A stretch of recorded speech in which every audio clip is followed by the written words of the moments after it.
What is going on, guys? This is Zach, and today I want to talk about how much money I made on Turo renting out my 2019 Chevrolet Bolt.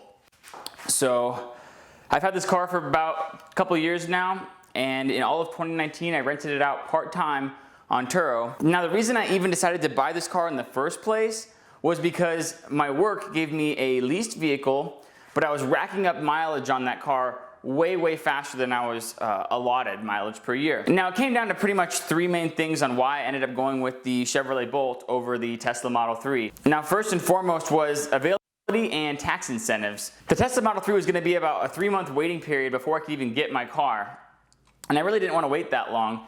There was, Chevrolet Bolts just waiting on dealer lots all throughout my city here, and additionally, the Tesla incentive at the time I think was around $37.50 federal tax incentive, where the Chevrolet Bolt still had the full $7,500 tax incentive. Secondly, I knew I wanted to rent this vehicle out on Turo, but I didn't know how much I could quite make on it. Now when I go on Turo to look at EVs, all you see is Teslas and you didn't see a single Bolt. So I said, hey, maybe I can capture a market of people that maybe want to try a different electric vehicle that's not a Tesla. So I'd be able to really stand in like a league of its own in that right, even though it maybe couldn't command as much of a dollar premium. Now the last reason I chose the Chevrolet Bolt over a Tesla Model 3 just came down to the fact that I didn't really want this flashy car to showboat that I owned a Tesla. Honestly, these prices, the prices of these cars are pretty comparable. I didn't want the impression of driving a Tesla where people would look at me and be like, I drive a Tesla because I am smart and rich. I just want to save the planet.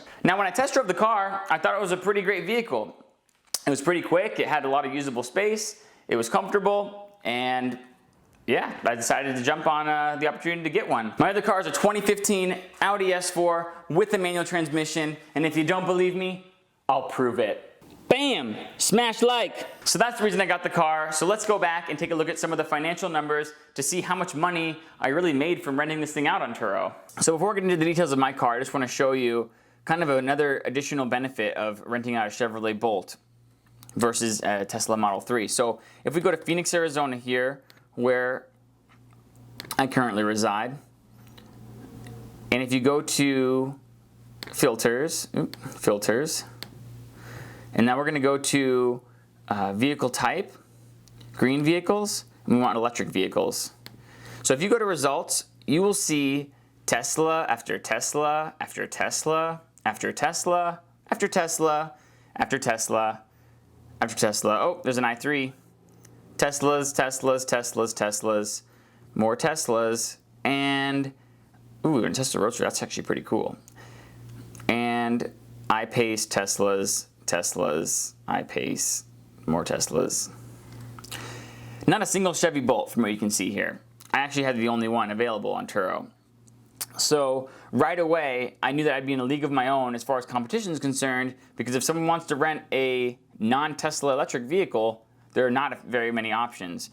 And in fact, almost all of my renters had either driven a Tesla Model 3 before or owned Teslas. And so they really wanted to rent the car to compare the Chevy with their Tesla.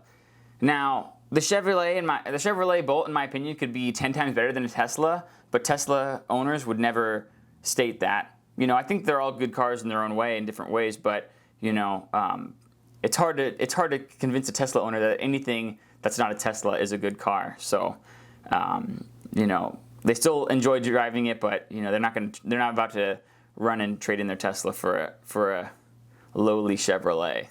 So now that we've gone over that, let's go into my car here and we'll look at some of the numbers.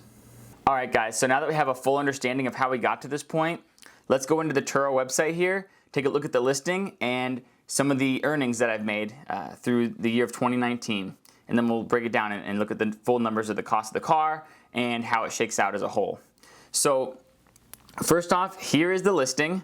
You'll see a picture of my car, just basic pictures, photos of the vehicle here.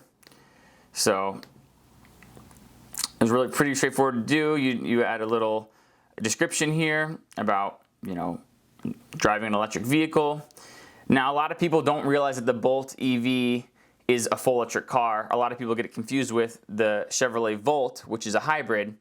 So It's actually pretty interesting getting some requests on here, people thinking that it's a gas-powered car, but in fact isn't. So anyway, so that's the basic description. I was renting it out for $54 a day on average. This kind of was going up and down depending on the season. And if you go to now, if we go into earnings here, this is for 2020, and you'll see that, you know, $593 earned in 2020. Now that's definitely not great, but you know, since the pandemic has happened in March, I took the car offline for a while. I opened it back up. I had a couple people that were hesitant on the fence about it, so we ended up canceling those just because I had been exposed to COVID-19, and you know, they're worrisome about, you know, renting the vehicle, understandably. So let's not look at 2020 as an example. It's been kind of a terrible year. So I made $3,618 in 2019, and you'll see that most of this money came in the first 3 months of the year. This is a really busy travel time here in Phoenix, Arizona. As it got to summer, it started to trail off. You'll see the earnings, you know, 195, 287, 133, nothing in July. It's not a fun month to be here, actually. And started picking up again as it started to cool off. And yeah, I had one trip that was canceled in October. And yeah, to the end of the year, pretty steady. So as a whole, you know, let's look at now, you know, per month, if you pull up a calculator here, 3618 divided by 12 months a year, and that comes out to $301.50. So about $300 a month I was making from Turo on average in income. Overall, it was just a really great opportunity, and I really was able to see the value and benefit in being a Turo host. So there it is, guys. That's my experience with Turo in 2019 with my Chevrolet Bolt, and overall I'd say it's a very positive experience. If there's any questions you guys have or anything I may have missed that you want me to clarify, please leave a comment down below, and go ahead and subscribe to this channel while you're at it, as I'm going to be uploading videos more frequently. Thanks again, guys, and until next time.